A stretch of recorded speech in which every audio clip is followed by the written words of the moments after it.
Good morning, children. Today we are going to go ahead with the topic 6.2.1 epithelial tissues.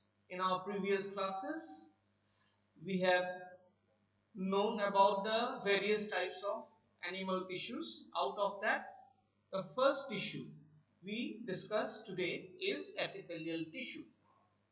Now, what is the unique tissue present both externally and internally? Well, this is the epithelial tissues. These tissues form the external or internal surfaces of the body organs, whether it is externally or whether it is internally. It forms the external or internal surface of body organs. These are located on the internal or external exposed surface of the body and body organs and act as protective tissue. So their main role is basically to act as protective tissues. Characteristics of epithelial tissues. The cells in epithelial tissues are generally very close to each other, that means they are tightly packed, and as such they form continuous sheets.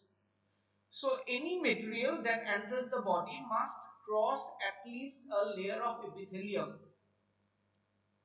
Supposing you have a number of epithelial layers, so any material which is getting into the body has to cross at least a layer of the epithelium.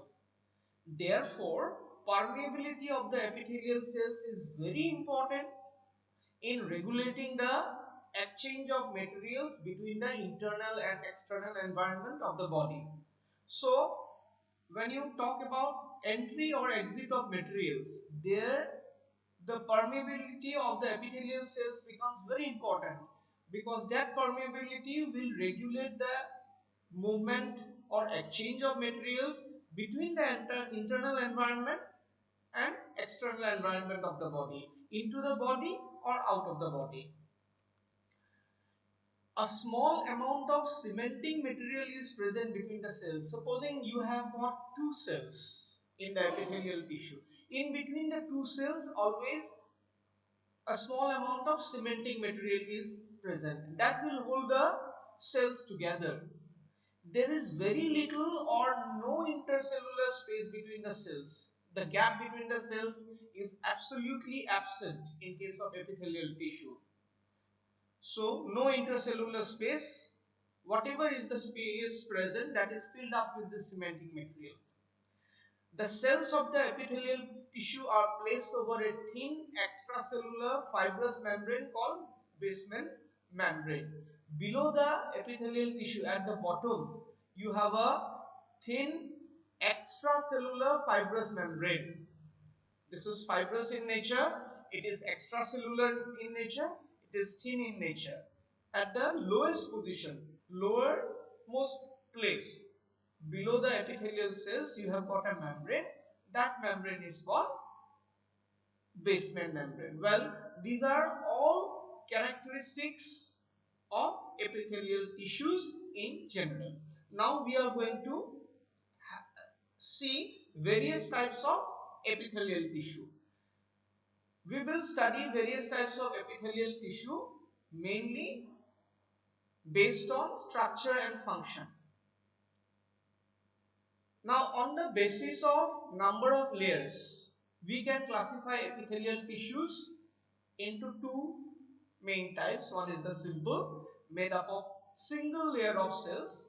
The other one is stratified, made up of many layers of cells. Based on shell shape, you may have squamous, we may have cuboidal, we may have columnar. So accordingly, all these types could be seen: simple cuboidal, simple squamous, simple columnar, simple stratified.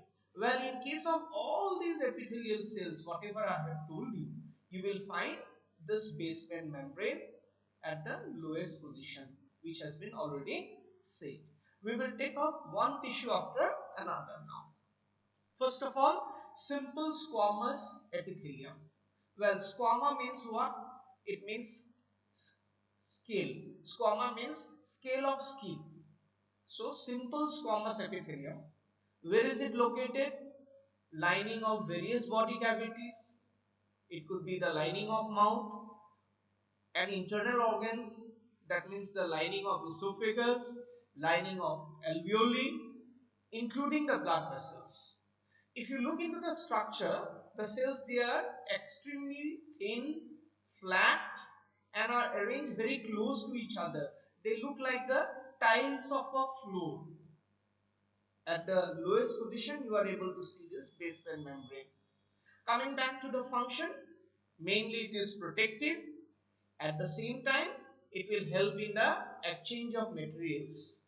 Exchange of materials will take place across this epithelial tissue. By what process? Diffusion. Diffusion is what? Movement of molecules from a region of higher concentration to a region of lower concentration. So two functions are there with simple squamous epithelium. One is protection, the other one is exchange of materials. Let us go to the next one. Stratified squamous epithelium. If you look at simple squamous epithelium and stratified squamous epithelium, they look more or less like same. But what are you able to see here? You will have many layers of simple squamous epithelial cells arranged one upon the other. That makes it stratified squamous epithelium. Let us go to the location. It is found in many places like skin, buccal cavity, urethra, larynx, etc. Coming back to the structure, the epithelial cells are arranged in many layers. You are able to see here many layers. Since they are arranged in a pattern of layers, this is called stratified squamous epithelium. What is it called? Stratified squamous epithelium, because it is arranged in a pattern of layers. We call it as stratified squamous epithelium. Now, what is its function?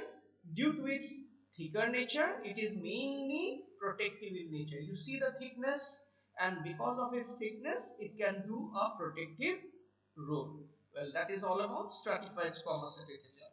Let us go to the third one. Simple columnar epithelium. Columnar means it is pillar-like. So, in case of this epithelium, simple columnar epithelium, it is made up of pillar-like cells. Location: inner lining of stomach and intestine. Well, how does the structure look? The cells are elongated. You are able to see the cells elongated and placed side by side, similar to the columns. Columns means pillar. What is the function? Three main functions are there. One is absorption. It can absorb. One is secretion. Secretion means it can release some substances. And protection means it will help in the protection of the underlying organs also. But main function is absorption and secretion. Next one, ciliated columnar epithelium. Well, columnar epithelium and ciliated columnar epithelium almost same. Only one thing is present here. Hair-like structures called cilia are present over the columnar epithelium. Where do you find it? Respiratory tract, which is called trachea, oviduct, linings of uterus, etc. Coming back to the structure, columnar epithelial tissue provided with cilia, as I have told you, which are hair-like projections on the outer surfaces of the epithelial cells. These are nothing but hair-like projections on the outer surface of the epithelial cells. This is the outer surface of the epithelial cells. Their hair-like projections are present. So basically this is columnar epithelium provided with cilia. That is why ciliated columnar epithelium. Coming back to the function, cilia constantly keep lashing. They keep on constantly moving and move the materials which enters these regions. So whatever materials are entering this region, these materials will be moved because of the movement of the cilia. For example, movement of cilia pushes the mucus forward to clear it from the respiratory tract. in the respiratory tract provided with columnar, ciliated columnar epithelial cells. The cilia will constantly lash around, because of which the mucus, whatever enters the respiratory tract, it is pushed forward by the movement of cilia. That is all about ciliated columnar epithelium. We go to the fifth one now. Cuboidal epithelium. The cells, they are cube shaped, as you are able to see. Location, lining of kidney tubules, ducts of salivary glands. Kidney tubules, lining of kidney tubules means we are talking about nephrons which are found in the kidney.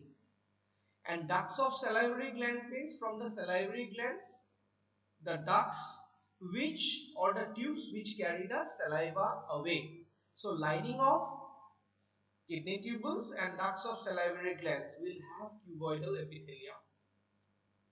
As I have told you, they are cube shaped. Function is basically protection, absorption, secretion. Let us go to the sixth one, glandular epithelium. As the name suggests, glands. Glands are what? Glands are parts or portions which releases some secretions. Their main function is always secretion in case of glands. Now when you talk about glandular epithelium, where do you find them? In the inner lining of all types of glands. In case of all types of glands, salivary glands, it may be pancreas, it may be liver, these are all various glands. Lining of stomach, lining of intestine. In all these portions, you are going to find glandular epithelium. Coming back to the structure, what happens? These are basically epithelial cells. Epithelial cells acquire additional specialization as gland cells. That means these epithelial cells will acquire additional specialization as gland cells. What they will do? These epithelial cells, they will become bigger. They will secrete certain substances from the epithelial surface. That means they are going to release some secretions. Sometimes what happens, a portion of the epithelial tissue folds inwards. That means it will pierce inwards. After piercing inwards, it will divide and form multicellular gland. This is called glandular epithelium. If you look into the figure, it will be far more clearer. You see, these are the epithelial cells. It is moving inside. It is forming the glandular epithelium, right? This is the glandular epithelium. This is the epithelial surface. Some epithelial cells piercing inside, thereafter dividing and forming this glandular epithelium. This glandular epithelium in turn will release the secretions.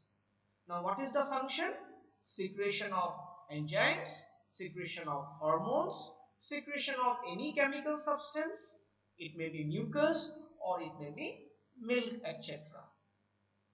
This is all about your glandular epithelium. Now in this class, basically I have told you about various types of epithelial tissue. I have told you about epithelial tissue in general. Then I have told you about the various 6 types of epithelial tissue with respect to location, with respect to structure, and with respect to their function. So that's all for the day. Thank you.